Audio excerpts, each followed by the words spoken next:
Hey folks, what's up? This is Adam here, Adcan Cine Guy. Thanks for checking out this video. We're here on the Movie Vault today to review the sequel to the first Toy Story movie, which came out in the year of 1995. This is the sequel, Toy Story 2, which came out in the year of 1999. You know, everyone, for some reason, really loved my review on the first Toy Story movie.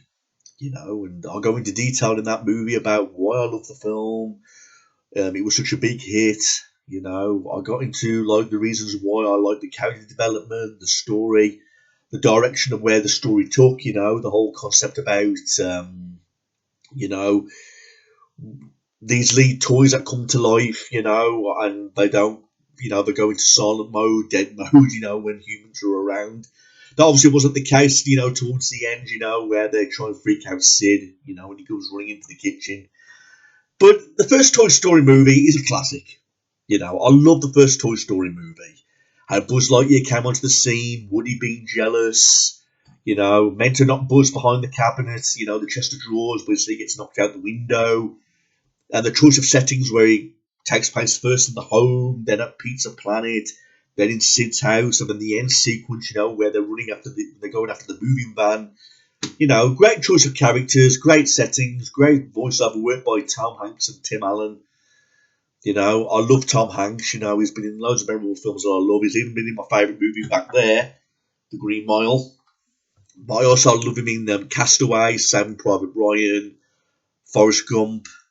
You know, he's been in numerous films. He does the voiceover of Woody.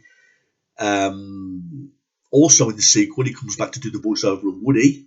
And so does Tim Allen. You know. Now, I like Toy Story 2.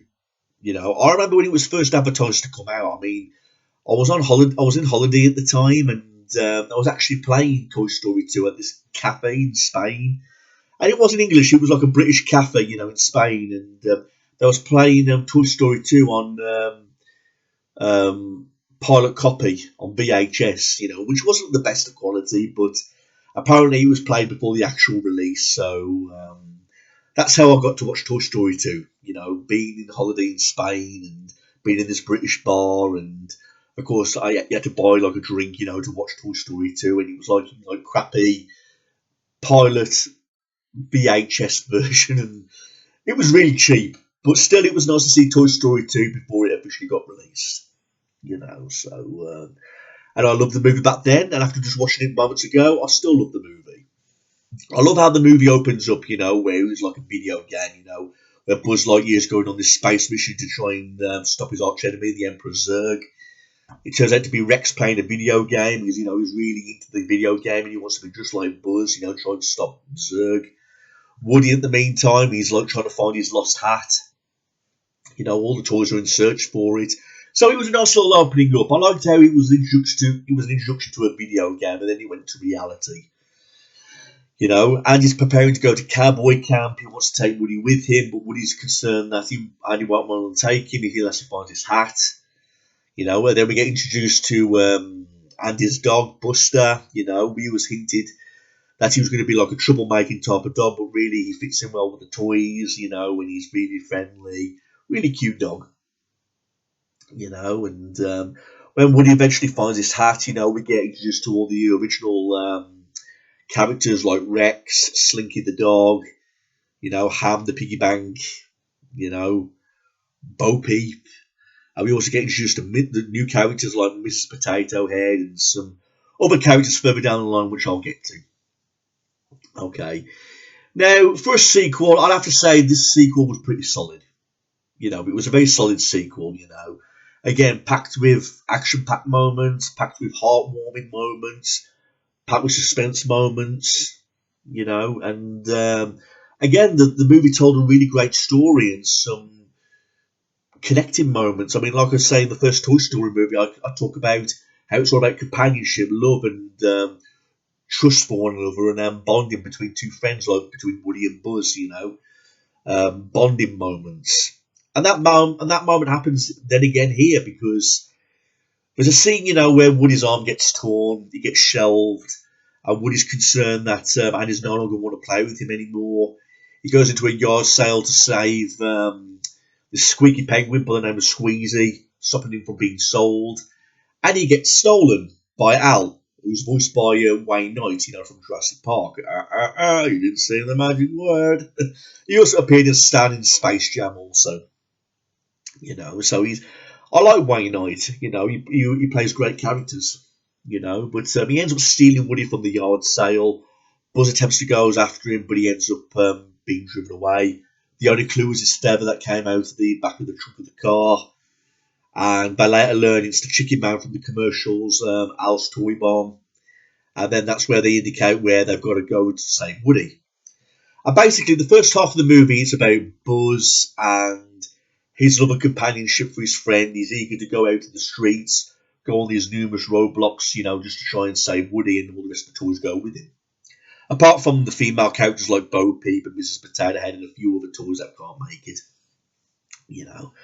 But I liked how the first half of this movie, especially how it all opened up, with the returning cast, the characters, how the movie got along on the way, the direction it took. The whole concept about Woody being stolen and Buzz's mission is out to try and find him. They go on adventures along the way. I mean, from scene to scene, there was interesting moments. I mean, whether it's like the scene where Buzz and the toys are trying to cross the road by hiding underneath these cones, and the traffic is all crashing, and Mr. Potato Head losing one of his shoes to chewing gum as the roller nearly rolled over and crushed him. There's a scene at Al's Toy Barn where they're looking for Woody, and while all this is happening, there's a lot more to the Woody character, which was really appreciative, because we learned a bit of background story about Woody. We learned that he was famous. He was a cartoon star back in the day, and this place where Al took him, there's big merchandise like yo-yos, piggy banks, and all kinds of toys. And we get introduced to these new characters like Bullseye and Woody's horse, Jessie the cowgirl, and of course Stinky Pete the prospector. So we get introduced to some fresh new characters, which was really likeable. Okay. Of course, in the first Toy Story film, we got Sid as the villain, but we also get Stinky Pete as the villain in this movie, towards the last half of this movie, where he's refusing to let Woody go because he wants to be part of the museum in Tokyo, which is where Al was planning on taking Woody and all the rest of the toys, for Woody's roundup, the gang roundup. Okay. Now, I like the Jessie character. I like the Stinky Pete character. I like the Bullseye character. They're refreshing characters. Jessie starts off as very bubbly, overexcited, very passionate. And there's also a scene, where she becomes really emotional and really angry towards Woody because Woody reveals to them that he's still Andy's toy and he's eager to get back. And as a result of that, the toys will go into storage, possibly even forever. And Jessie's really touched and really angry towards Woody for this. And in the meantime, it's just Buzz and the toys just trying to rescue Woody. I mean, again, they encounter some more toys like the Barbies, fucking having a party, and the evil Emperor Zurg, breaks from his box and goes to try to capture Buzz, because there's a scene where Buzz falls in love with this belt, and this other Buzz Lightyear doll, and he ends up getting trapped in a box and gets replaced in the other gang or group of toys. And so, although all the movie was not always about Woody, it was nice that Buzz got played, a more bigger part, where he gets switched with the other Buzz. So again, there's just so many scenes in this movie, just like the first movie. There's not a time in this movie where you get bored or you get coasted off guard. Even the elevator scene was cool. Where they're trying to get the elevator up to the apartment room where Al's staying. And you get that little fight scene, between Buzz and Zurg. Rex ends up knocking him off the elevator, thinking that he's finally defeated him. The background story to the characters was really interesting. Like I said, we learned more about Woody, how he was famous in Japan, and I was planning on taking him to this big museum in Tokyo, where he'll be on display, because he's a very valuable toy to the Roundup gang.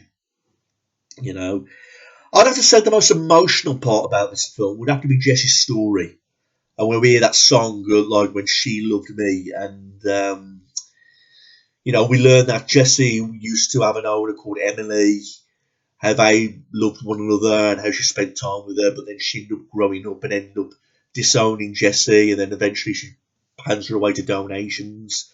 And when you watch that scene, I don't know if other people react the same way I do, but when you watch that scene, you think to yourself, damn, I wish I never gave away my toys now. You know, because you get this feeling that the toys are alive yourself, and you're thinking to yourself, how can I disown my toys like that?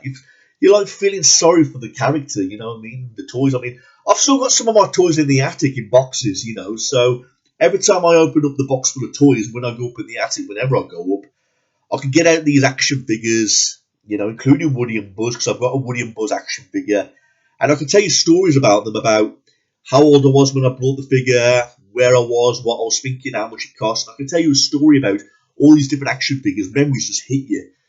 And sometimes, even then, even when you grow out of the toys, you just don't want to give them away. Because toys play a big part in everyone's childhood lives, don't they? And when you're watching a sad scene about Emily giving away Jessie to donations, you start to feel sorry for the character and thinking, how could I have given away my toys like that? You know, so at least that's what I think anyway. It gets the viewers emotional, and it really gets them thinking. I know toys don't come alive in real life, but when you're watching a film like Toy Story, you tend to feel for the characters. But anyway, Woody ends up wanting to stay with the Roundup gang. He refuses to go back to Buzz, you know, when they go to rescue him. You know, but then he's watching that commercial about "You've Got a Friend in Me" and realises that he doesn't want to. He understands Andy's growing up, but he doesn't want to disown him. You know, and that's when we move on to the villainous scene. You know, where Stinky Pete turns into the villain, and he's refusing Woody to go back to Andy. You know, he ends up being the villain, and he does everything in his power to stop Andy from. Sorry. He does everything in his power to stop Woody from going back to Andy, you know, because there's a scene, like a rescue scene. And again, great scenes like Buzz controlling a fucking Pizza Planet truck, you know, where he's driving to the airport to stop Al. Great ending sequence, you know, where it's all taking place at the airport. You've got all these conveyors all over the place. And, you know, the toys trying to rescue Woody, you know. Eventually they do, and then it's Woody trying to rescue Jessie because she ends up getting on the plane, and they run to the plane to rescue Jessie, and then they on one big mission to go back home. So I'd have to say, adventure-wise, there was more to the adventure sequences in the second movie more than the first movie. I mean, like I say, the first movie was all about rescuing Buzz, you know, from being blown up, and here in the second movie, it's all about rescuing Woody. I've noticed Woody gets more stories told about him more than Buzz Lightyear. I don't know if anyone else has noticed that. But Woody seems to get more story-based telling, you know, sort of ideas more than Buzz Lightyear. I mean, I know Buzz was switched with the other Buzz Lightyear, but I don't know. I feel like when you compare the two characters, the Woody character seems to have a lot more story base to him than he does Buzz Lightyear. I've always noticed that. I don't know if other people have always noticed that, but at least that's what I think anyway. The film is given a good ending. You know, he's reunited with Andy. Andy accepts the new toys as part of his collection, and the film ends, you know, with Slinky singing "You've Got a Friend in Me," and then the credits roll. You know, so I'd have to say personally, Toy Story 2 is a solid sequel. It's a solid sequel. Like I say, you get all the lovable characters coming back. You get introduced to some new characters. There's brand new adventures, brand new choice of settings, and like I say, all the characters are lovable. You know, Tom Hanks and Tim Allen did a great job. So did Wayne Knight. You know, I suppose if I was forced to pick a problem with the movie, I'd say the human characters in this movie looked a bit funky, you know, in Toy Story 2. I mean, I don't know if that was a deliberate thing or not, but they look a bit funkier, you know, like the way they move and the way they look, you know, animation-wise, you know. But it's not really a problem that I would take personally, or I'd say it's a problem that spoils the film, because it doesn't. I suppose that's the only thing I'd have to point out, is that the characters look a bit funky in some scenes, you know, with Andy's mom and Andy, you know, he's playing with the toys, you know, but Again, it's not a major issue, and I don't think it's even relevant either. But again, I've got no complaints about Toy Story 2 other than that little dab. But apart from that, it's a solid sequel. Really loved it. It's up there with the first Toy Story movie, and it was like watching it, back in Spain, back again on that crappy copy VHS, So thanks for watching this, everybody, and I hope you enjoyed this review, and we'll see where we go from here. Thanks, everyone. Peace out.